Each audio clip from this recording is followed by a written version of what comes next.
Assalamualaikum warahmatullahi wabarakatuh. Perkenalkan, kami dari kelompok 3 mata kuliah Inovasi Pembelajaran kelas Indralaya akan menjelaskan salah satu jenis penilaian berbasis kelas, yaitu tes tertulis.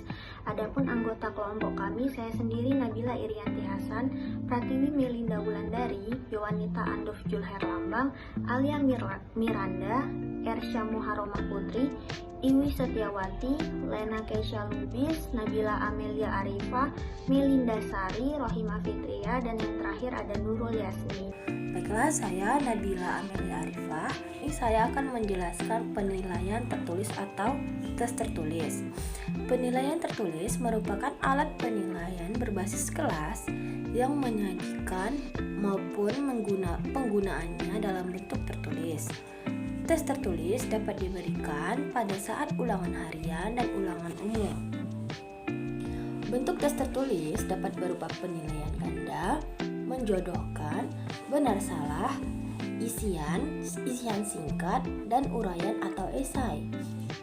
Tes tertulis biasanya sangat cocok untuk hampir semua kompetensi yang terdapat dalam kurikulum. Perkenalkan, nama saya Ersya Muharomah Putri. Di sini saya akan menjelaskan materi mengenai pilihan ganda. Nah, soal pilihan ganda adalah salah satu bentuk soal jenis tes objektif yang luas penggunaannya untuk berbagai macam keperluan, antara lain yaitu digunakan pada ulangan umum, ulangan kenaikan kelas, ujian sekolah dasar, ujian akhir nasional. Penggunaan yang luas ini tidak terlepas dari keunggulan soal bentuk pilihan ganda yang dapat diskor dengan mudah, cepat, serta objektif, dan dapat mencakup ruang lingkup bahan atau materi yang luas dalam suatu tes. Soal pilihan ganda sangat tepat untuk ujian yang pesertanya itu sangat banyak dan hasilnya harus segera diumumkan. Soal bentuk pilihan ganda adalah soal yang menuntut peserta tes untuk memberikan jawaban atas pertanyaan atau pernyataan yang tercantum dalam pokok soal atau stem yang disertai dengan sejumlah kemungkinan jawaban. Kemungkinan jawaban tersebut dapat berupa kata, frase, nama tempat, nama tokoh, lambang, atau kalimat yang sudah pasti. Dilihat dari segi rumusan kalimatnya, soal pilihan ganda dapat berupa kalimat perintah, kalimat tanya, atau kalimat yang tidak lengkap. Pilihan jawaban terdiri atas jawaban yang benar, yang kunci jawabannya, serta kemungkinan jawaban salah yang dinamakan pengecoh.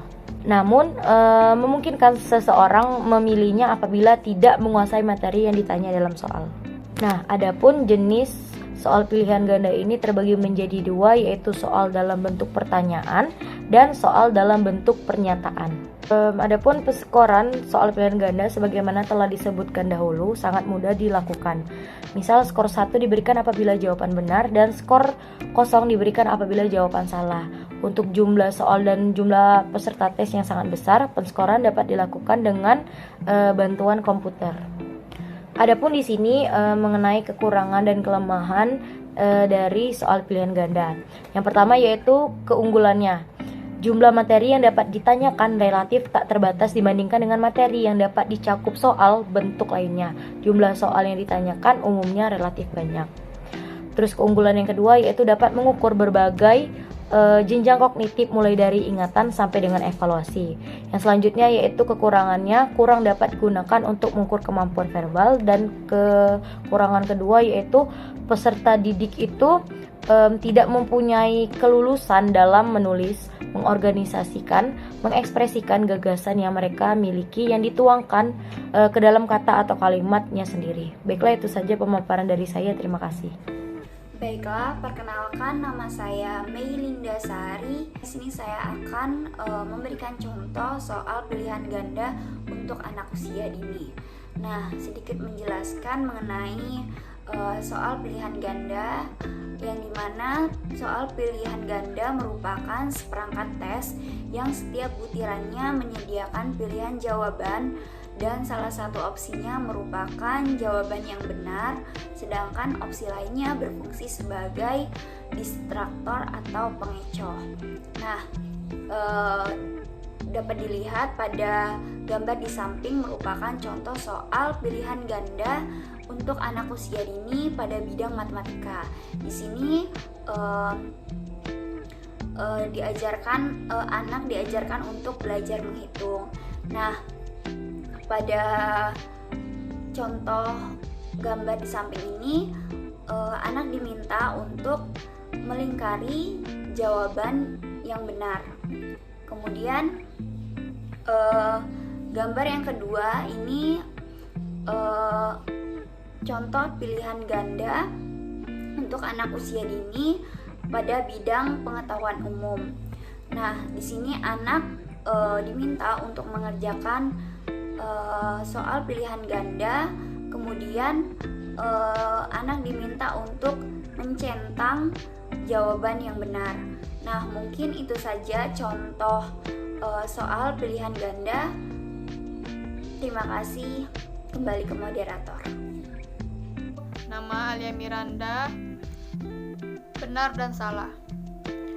Soal benar dan salah adalah salah satu bentuk soal yang objektif, yang setiap soalnya terdapat dua macam kemungkinan jawaban yang berlawanan. Perkenalkan, saya Pratiwi Meilinda Wulandari. Oke, baiklah. Di sini saya akan memberikan contoh pada soal dua pilihan, yaitu benar atau salah. Nah, di sini saya akan memberikan pada media gambar, yaitu bendera merah putih. Nah, pada soal tersebut yaitu apakah benar warna bendera tersebut merah dan putih. Nah, di sana ada opsi yaitu benar atau salah. Maka anak akan melihat gambar tersebut dan akan melihat warnanya. Nah, jika ia merasakan itu benar, maka ia akan menjawab benar. Itu saja. Kembali ke moderator. Baiklah, saya Nurul Yasni akan menjelaskan mengenai bentuk soal menjodohkan. Nah, soal menjodohkan ini adalah soal yang mengukur kemampuan peserta didik dalam mencocokkan, menyesuaikan, dan menghubungkan antar dua pernyataan yang disediakan. Nah, soal ini tuh terdiri dari dua lajur. Lajur pertama itu ada di sebelah kiri yang berupa pokok soal, dan lajur kedua itu ada di sebelah kanan berupa respon atau jawaban dari pokok soal tadi. Mungkin itu saja yang dapat saya jelaskan. Terima kasih. Perkenalkan, nama saya Nabila Irianti Hasan. Saya akan menjelaskan mengenai contoh soal menjodohkan. Contoh soal dari tes tertulis menjodohkan dapat dilihat pada gambar di samping saya ini, di mana terdapat angka dan gambar.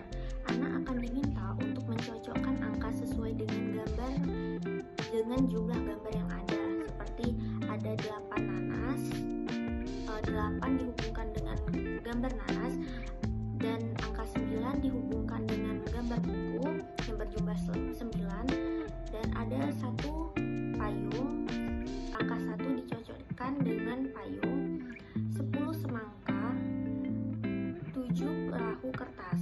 Baiklah, berikut merupakan soal kedua, di mana dapat dilihat merupakan gambar binatang dan makanannya. Zebra memakan rumput, maka anak diminta untuk menarik garis dari zebra ke rumput. Lalu kupu-kupu memakan serbuk-serbuk yang ada di bunga, monyet memakan pisang, dan penyu memakan ikan-ikan kecil. Terima kasih. Baiklah, saya Rohima Fitrian. Di sini saya akan menjelaskan materi mengenai jawaban singkat atau pendek, di mana jawaban singkat atau pendek ini merupakan soal yang menuntut peserta tes untuk memberikan jawaban secara singkat yang berupa kata, frase, nama tempat, nama tokoh, lambang, ataupun kalimat yang sudah pasti. Jika dilihat dari segi rumusan kalimatnya, soal jawaban singkat dapat berupa kalimat perintah, kalimat tanya, dan kalimat yang tidak lengkap. Penskoran dalam soal jawaban singkat dapat dilakukan setelah soal tersebut digunakan. Penskoran ini sangat mudah untuk dilakukan. Misalnya, skor 1 diberikan apabila jawaban benar dan skor 0 diberikan apabila jawaban salah. Adapun keuntungan dan kelemahan dari jawaban singkat atau pendek ini yaitu untuk keuntungannya siswa harus memberikan jawaban secara tertulis. Hal ini menguntungkan karena bentuk soal jawaban singkat mengurangi kemungkinan adanya siswa yang menebak dalam menjawab soal. Kemudian untuk kelemahannya yaitu sangat sukar untuk mengukur hasil pembelajaran yang sangat kompleks. Dan yang kedua yaitu adanya kelemahan dalam hasil penskoran, khususnya apabila penulis soal tidak menyajikan kunci jawaban secara tepat. Mungkin itu saja penjelasan dari saya. Kembali ke moderator. Assalamualaikum warahmatullahi wabarakatuh. Perkenalkan, nama saya Yowanita Adolf Julher Lambang. Di sini saya akan memberikan contoh mengenai jawaban singkat atau pendek. Di sini saya akan memberikan 5 contoh soal yang berkaitan dengan jawaban singkat atau pendek. Soal yang pertama, 1 ditambah 1 sama dengan. Soal yang kedua, apa ibu kota Indonesia? Soal yang ketiga, Palembang berada di provinsi mana? Yang keempat, apa warna buah apel? Yang kelima, mobil memiliki berapa roda? Baiklah, itulah tadi contoh soal mengenai jawaban singkat atau pendek. Terima kasih. Assalamualaikum warahmatullahi wabarakatuh. Saya Yusetiawati. Jadi di sini saya akan menjelaskan terkait subjektif soal uraian. Nah, adapun yang pertama karakteristik dari soal uraian tersendiri. Jadi di sini tes tertulis bentuk uraian adalah alat penilaian yang menuntut peserta didik untuk mengingat, memahami serta mengorganisasikan gagasan atau hal yang sudah dipelajari dengan cara mengemukakan ataupun mengekspresikan gagasan tersebut dengan bentuk uraian tertulis dengan menggunakan kata-katanya sendiri. Alat ini dapat menilai berbagai jenis kemampuan, misalnya mengemukakan pendapat, belajar berpikir logis, dan menyimpulkan. Dan menyusun instrumen penilaian tertulis perlu mempertimbangkan yang pertama materi tentunya ya, yang kedua adalah konstruksi, yang ketiga bahasa. Nah, adapun yang kedua jenis soal. Jenis soal ini soal yang pertama soal uraian terbatas. Nah, soal uraian terbatas biasanya sangat terbatas, baik ditinjau dari segi materi maupun jawabannya. Nah, materi yang dicakup serta jawaban peserta didik pada bentuk soal uraian respective response and essay items dibatasi oleh prinsip atau konsep tertentu. Nah, jadi misalnya ruang lingkup dan topik yang ditanyakan pada soal uraian semacam ini biasanya tuh sangat-sangat terbatas, yaitu hanya pada konsep atau prinsip tertentu saja.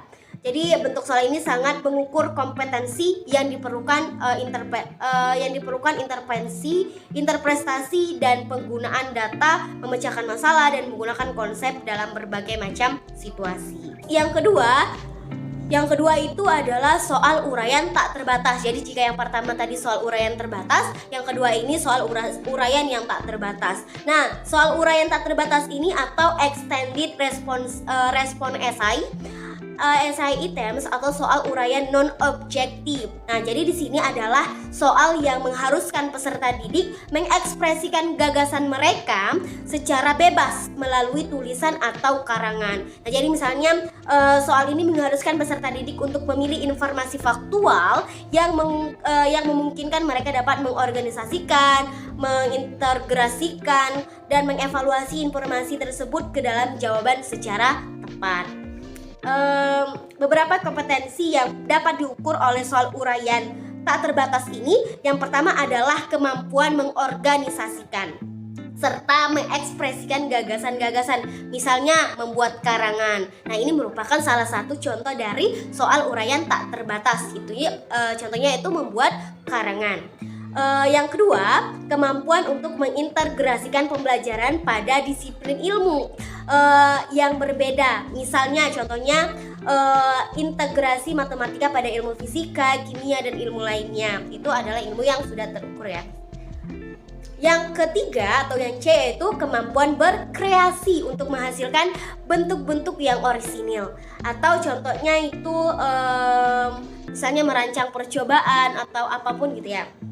Yang keempat yaitu kemampuan untuk mengevaluasi gagasan secara komprehensif, misalnya menentukan gagasan utama dari suatu wacana. Nah, yang ketiga itu penskoran. Nah, penskoran di sini ada beberapa poin. Poin pertama yaitu penskoran analitik. Nah, jadi penskoran analitik ini adalah penskoran di mana yang mengharuskan para penskor untuk menentukan daftar unsur-unsur penting yang harus dinilai. Poin kedua adalah penskoran holistik. Jadi yang pertama penskoran analitik, yang kedua penskoran holistik. Nah, penskoran holistik ini adalah yang mengharuskan para penulis soal untuk menilai secara sepintas pada kualitas masing-masing unsur yang terdapat pada jawaban peserta didik.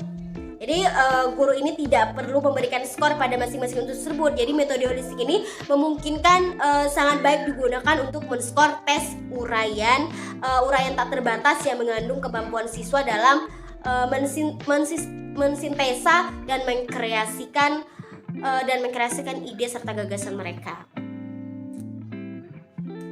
Adapun keunggulan dan kelemahan dari subjektif soal uraian ini. Yang pertama, keunggulan atau kelebihan ya. Yang pertama, peserta didik mempunyai keleluasaan dalam menulis, mengorganisasikan, dan mengekspresikan gagasan yang mereka miliki yang dituangkan dalam kalimat atau kata mereka sendiri. Yang kedua, dapat digunakan untuk mengukur kemampuan atau kompetensi yang tidak dapat diukur oleh soal objektif seperti pilihan ganda. Yang ketiga, dapat digunakan untuk mengukur kemampuan berpikir kritis ataupun problem solving yang sangat sukar diukur melalui soal pilihan ganda dan bentuk objektif lainnya. Jadi itu salah satu kelebihan ya. Kelebihan yang terakhir adalah dibandingkan dengan penyusunan soal pilihan ganda, waktu yang diperlukan untuk menyusun soal uraian relatif lebih singkat dibandingkan dengan soal pilihan ganda. Nah, adapun kelemahan. Kelemahan yang pertama ini adalah jumlah materi dapat ditanyakan relatif terbatas. Jadi dibandingkan dengan materi yang dapat dicakup soal pilihan ganda, jumlah soal yang ditanyakan umumnya relatif sekali. Yang kedua, penskoran soal uraian, terutama untuk soal uraian non objektif, lebih lama dan lebih sukar dibandingkan dengan penskoran soal pilihan ganda. Jadi oleh karena itu jumlah soal yang disajikan dalam tes uraian sebaiknya tidak lebih dari 5 soal. Yang ketiga, terkadang pemeriksaan soal uraian cenderung untuk memeriksa dengan hati-hati beberapa lembar jawaban saja, untuk kemudian cenderung memberikan skor seadanya atau terpola pada lembar jawaban berikutnya. Jadi agak kurang objektif. Yang terakhir, yang keempat, yaitu adalah relabilitas. Relabilitas soal uraian juga relatif lebih rendah dibandingkan dengan soal pilihan ganda. Jadi hal ini tuh dapat terjadi karena skor total yang diperoleh peserta didik cenderung tidak konsisten dan penskoran sering dipengaruhi oleh subjektivitas penilaian. Jadi selain penskoran yang tidak konsisten, reliabilitas soal uraian juga dipengaruhi oleh terbatasnya materi yang dapat dijangkau oleh soal-soal uraian. Nah, jadi itulah yang bisa dapat saya sampaikan pada bab atau pada bahasan subjektif soal uraian. Terima kasih. Perkenalkan, nama saya Lena Kesha Lubis. Di sini saya akan menjelaskan contoh soal berupa uraian. Soalnya ialah coba kamu sebutkan siapa saja anggota-anggota keluargamu, mulai dari yang tertinggi sampai yang terendah.